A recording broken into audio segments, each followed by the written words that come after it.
uwo muntu nyine ugasanga yakoze iyo bwabaga ukiga bigoye ariko ukiga akihiringa akiyima akarya ubusa akambara ubusa akarya ibiryo bitarimo amavuta akarya ibiryo bisa umweru kugira ngo wowe wige kugira ngo ugire aho ugera ukiga muri ubwo buzima bugoye.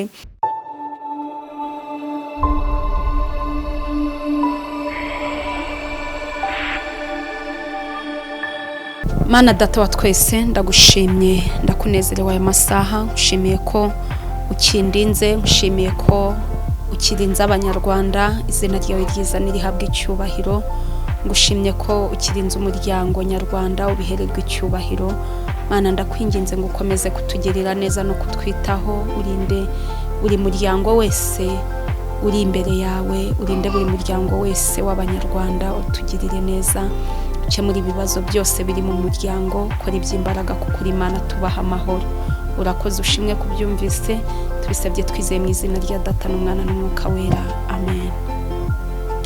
Nongeye kubasuhuza nshuti bakunzi ba Aline 250 mwebwe mudasiba kunyereka yuko munkurikiye n'ukuri ndabashimye ndanabakunda cyane ndashima mwebwe mudasiba kunyereka yuko duhorana nukuri Imana ibaho umugisha. Ndabashuje rero abantu bari burasirazuba abantu bari burengerazuba bari mu majyepfo bari mu majyaruguru bari mu mujyi wa Kigali abari hanze y'igihugu cy'u Rwanda mwese Imana y'amahoro ibaho umugisha Imana y'amahoro ibagirire neza. Uyu munsi rero tugiye kuganira nk'ibisanzwe tugiye kuganira ku muryango ariko tugiye kurebera hamwe ibintu bitandukanye bijya biba mu muryango.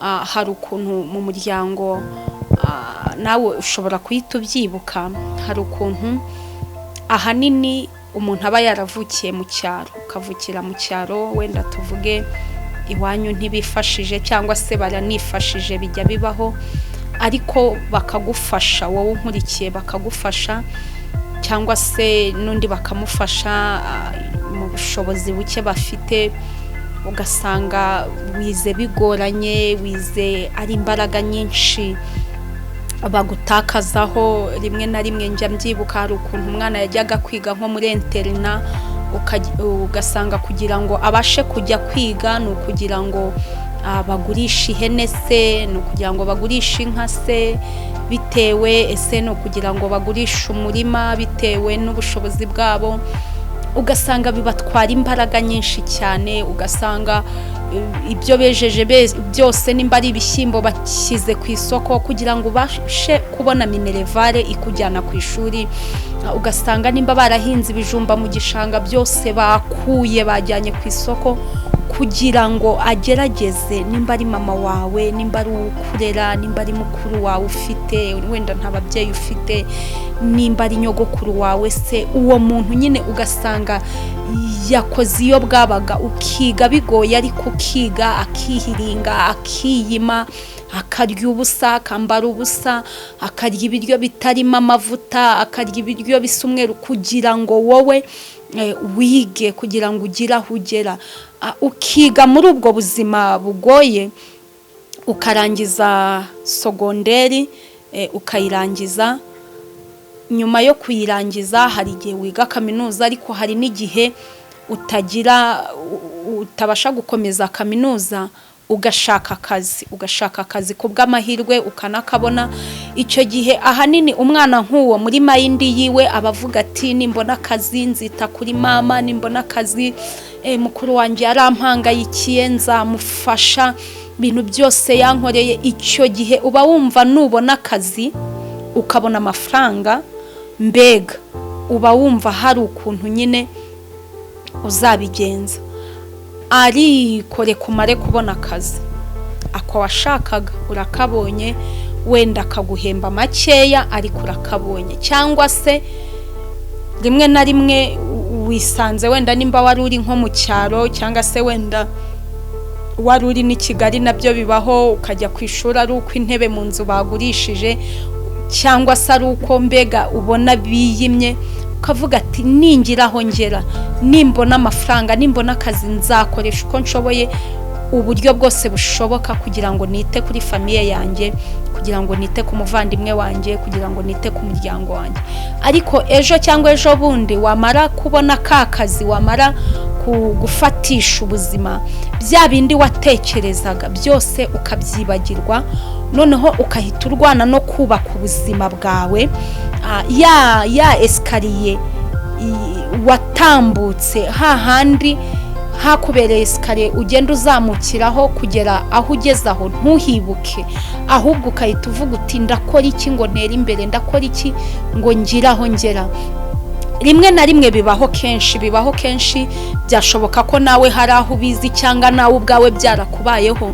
Hari igihe ubona akazi keza ukajya gukora ahantu heza, hari igihe uba warabaga mu cyaro ukajya gukorera mu mujyi ukabona akazi keza ahantu, wamara kubona akazi keza bya bindi watekerezaga ukabyibagirwa, ukagenda ugafonda ubuzima bwawe, ukakodesha geto yawe, ugatangira gushaka materiyeri zitandukanye wakenera, ukiyubaka, byaba n'amahire kurushaho, ugatangira kugenda ushaka utuntu natwo tundi tukubyarira inyungu, ukiyubaka, byarangiza ugatangira gushaka utuntu tw'utubanza. Muri make ukarwana no gushaka ikintu cyatuma ubuzima bwawe buba bwiza kurushaho.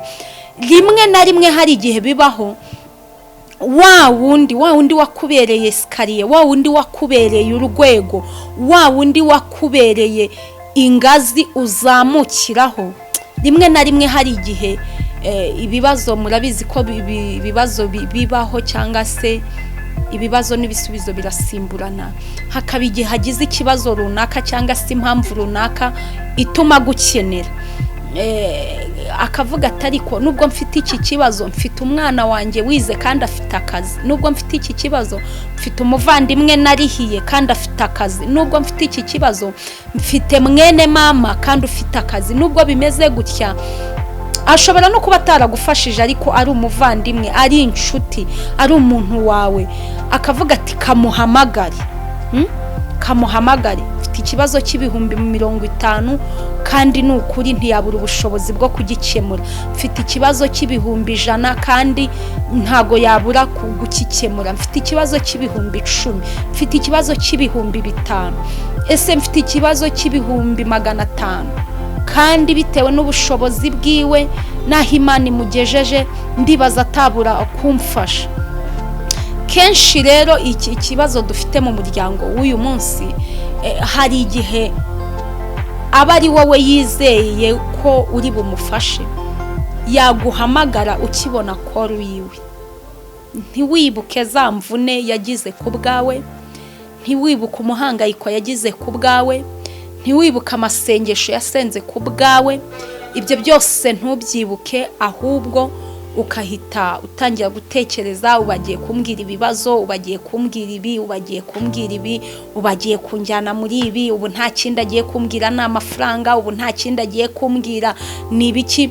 Rimwe na rimwe ukanamwihorera, rimwe na rimwe ukanamuboroka. Iyo abikoze rimwe, uyu munsi ntumwitabe, ejo bundi ntumwitabe, ubwa gatatu hari igihe unamuboroka ukavuga uyu ni stress, uyu ni iki. Nshuti, buriya umunyarwanda yarebye kure aravuga ngo utazi yava ntamenya niyajya. Kandi burya ibyo bigaragaza umuntu utibuka, umuntu utazirikana, umuntu utajya wibuka aho yavuye. Hari ijambo Dawidi uvugwa muri Bibiliya, wari umwami, yavuze amaze kuba umwami. Avuga ijambo ryiza cyane, aravuga ngo nibutse iminsi ya kera. Buriya hari ibintu yari yibutse, aba mu ishyamba, yari yibutse ari umushumba, yari yibutse abona nta cyizere afite cyo kuzaba umwami, yari yibutse ibintu byinshi cyane. Ariko aravuga ngo nibutse iminsi ya kera nkuramburira amaboko. Ibyo bituma ashima Imana, ibyo bituma ahora agendera imbere y'Imana atunganye. Rero igihe cyose iyo umuntu atagira kwibuka muri we, ntagire kuzirikana, ntagire guca bugufi ngo yumve yuko ahageze, hari ababigizemo uruhare kugira ngo ahagere, icyo gihe uwo muntu ntagira umutima ushima Imana, ntagira umutima Imana yishimira. Umutima Imana yishimira ni umutima wibuka ukazirikana.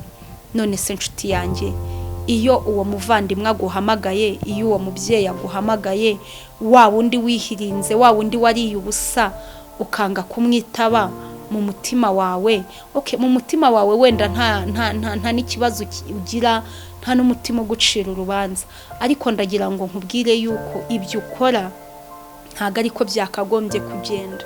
Ukuvuga ngo ukubyumva nyine ukumva niyo mahoro yawe, ukumva ni ibyo byiza wahisemo, ntago ariko byakagombye kugenda. Bikumva umuhanga yaravuze ngo amazi arashyuha ntiyibagirwa iwabo wambeho.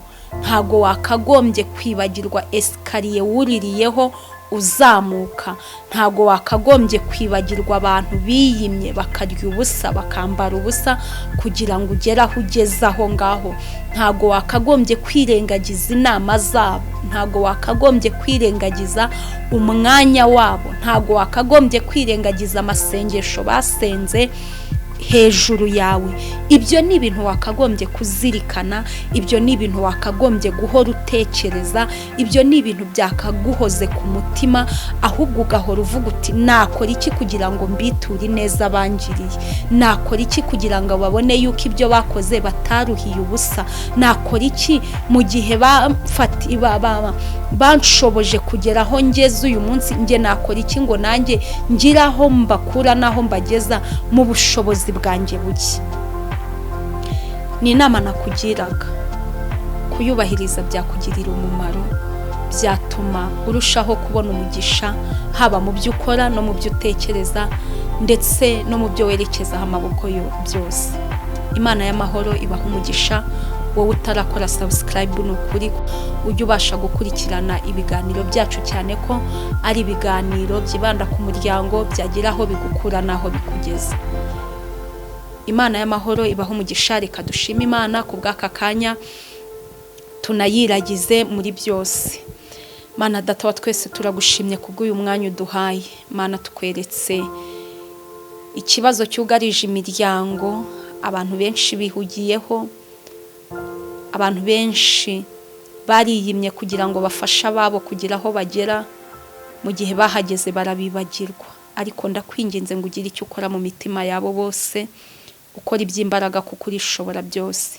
Shyirwa hejuru, wamamare, wigaragaze kuko uri Imana. Urakoze mubyeyi, byose tubisabye twizeye kandi twizeye ko bikoreye kwiyubahisha mu izina rya Yesu. Amen.